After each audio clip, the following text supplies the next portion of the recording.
Question number 5. The diagram shows a uniform bar resting on two supports P and Q. There are two supports P and Q. The weight of the bar is 4.0 Newton.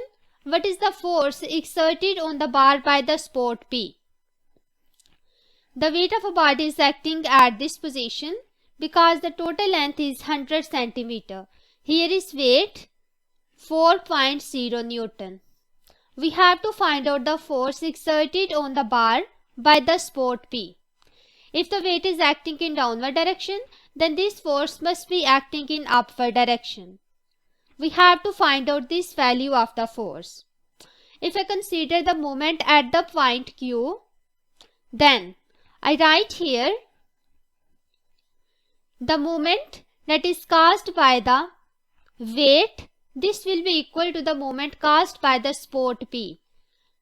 First of all, the moment caused by the weight will be 4.0 multiplied by distance. Here distance between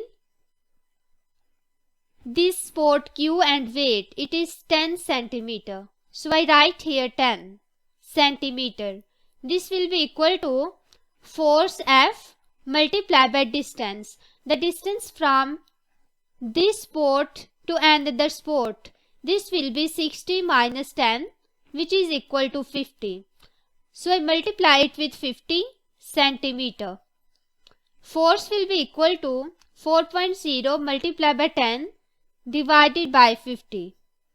Then force will be equal to 0.80 Newton. Now we see the options. Option A, 0.80 Newton. Option A is correct from here.